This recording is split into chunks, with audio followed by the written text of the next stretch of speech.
Hello and welcome to my channel. Today I'm going to share some analytics behind my small YouTube channel.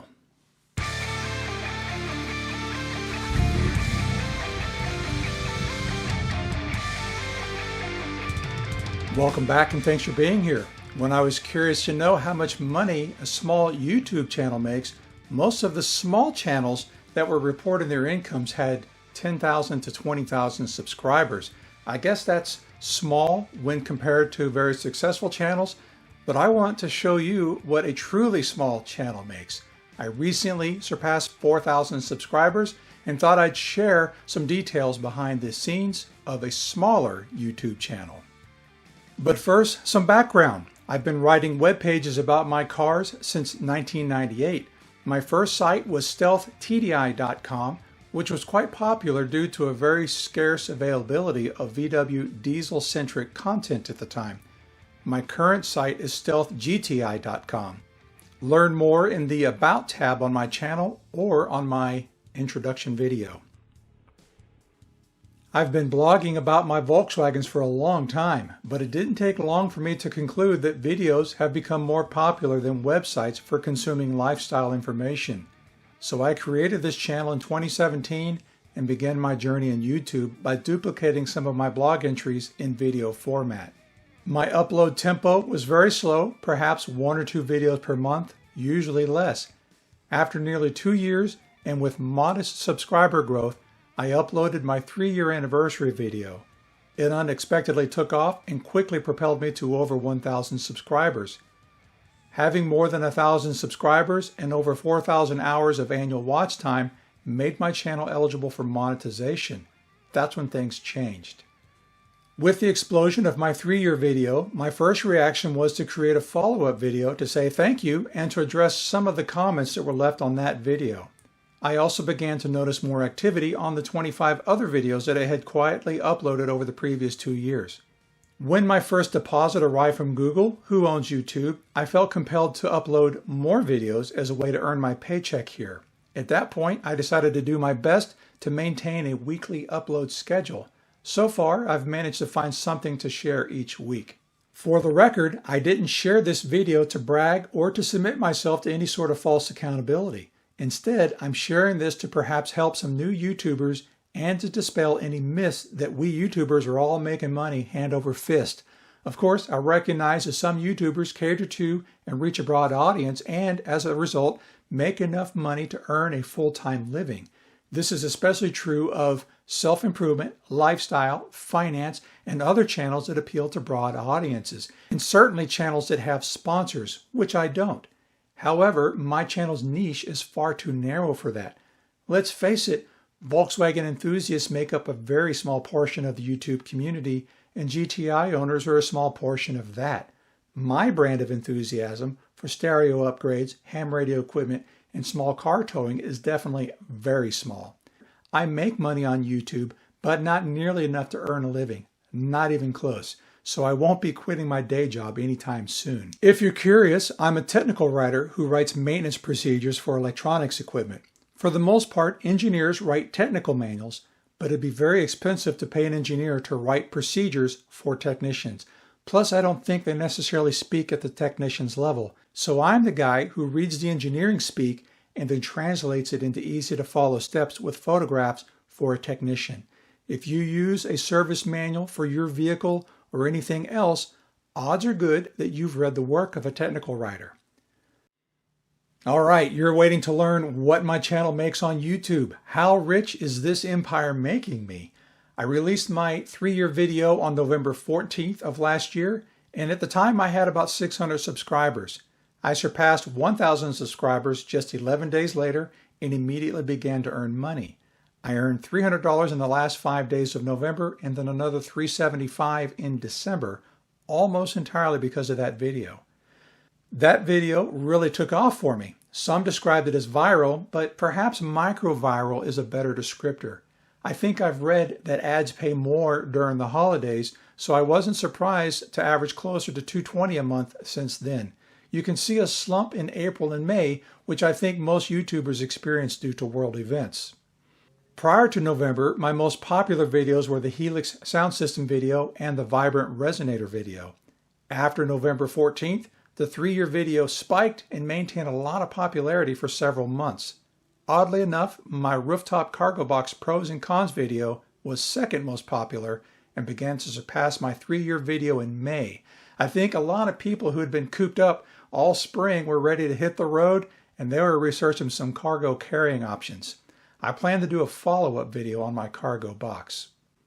The battery upgrade video seems to be the next most popular. Perhaps a lot of Mark 7 batteries are starting to fail this summer.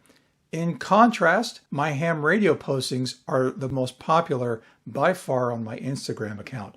It's really amazing how people in different camps are consuming information. As for my subscribers, you can see here that the vast majority of my viewers are not subscribers. Some say I should try to convert more viewers into subscribers. However, I'm not quite sure how. I tend to think that my niche is so narrow that most find me for a specific reason, watch a video or two, and then move on. View time is what pays, not subscribers, but more subscriber means more exposure when I publish new videos. I appreciate all of my subscribers without a doubt, but I don't know that I can change what makes me, me for a short-term gain in my subscriber count. I'm currently gaining around 200 subscribers per month, and I think the slow, steady growth is good. I've seen some schemes where you can do a subscriber for subscriber thing, but it's just a scheme. All that does is add a bunch of higher numbers to your subscriber list. I see it more on Instagram than I do here on YouTube. And that big list of subscribers means very little if they're not actually watching my videos. So I appreciate those of you who are here.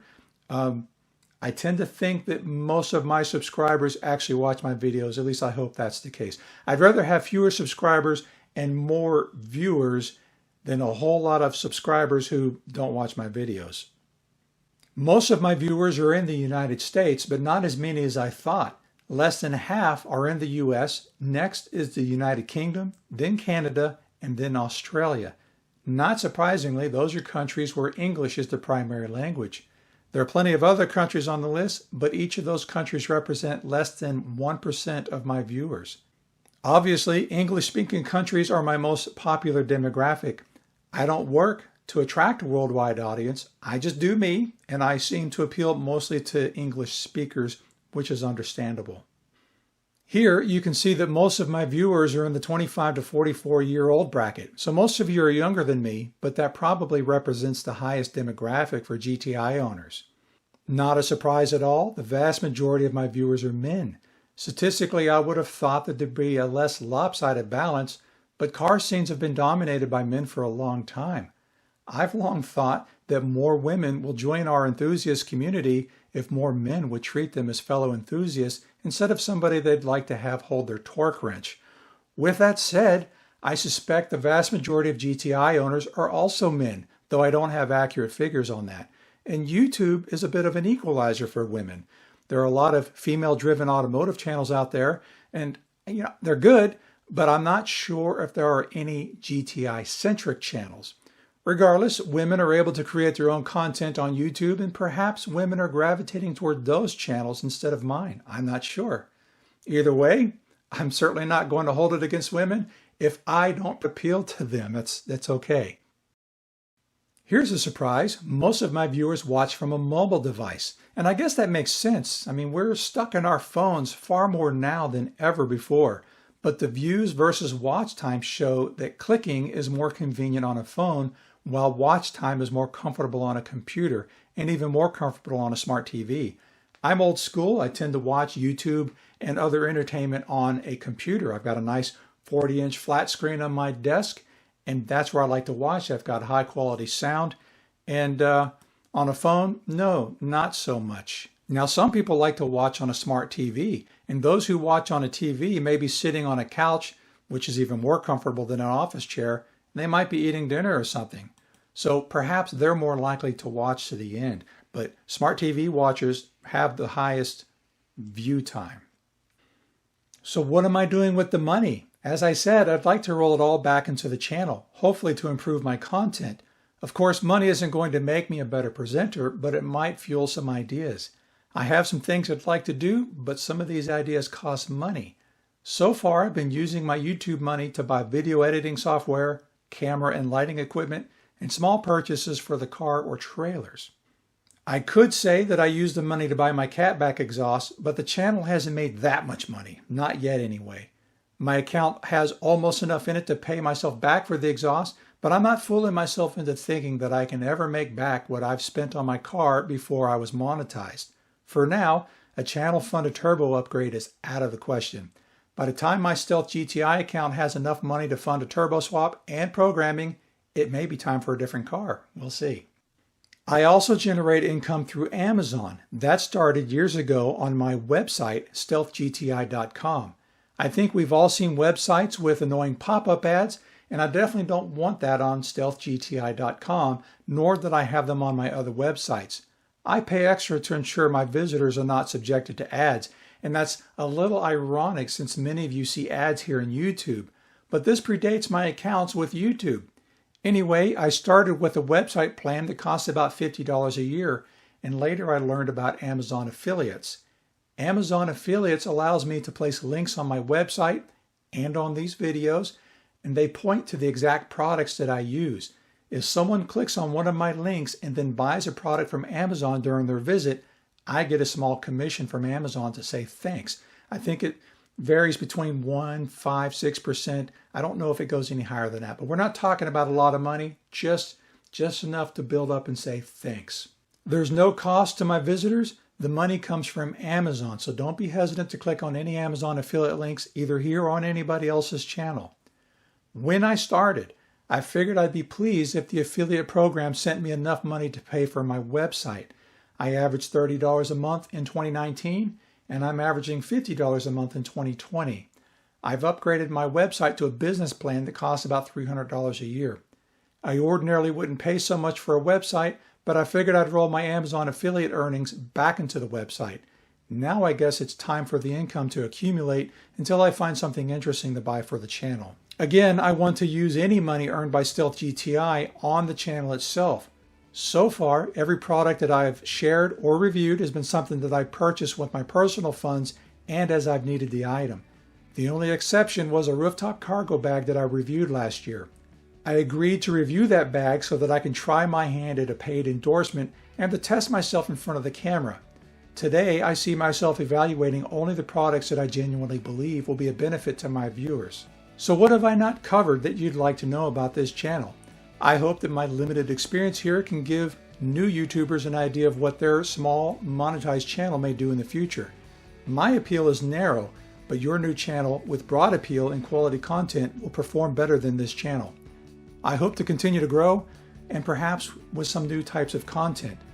I'm still hoping to add some camping content, although it won't be very much. Let me know if there's something you'd like to see, and I just realized if you're YouTube savvy and see something in my analytics that I should use for improvement, please feel free to comment or send me a message. Thanks for watching, and I will see you next time. Take care.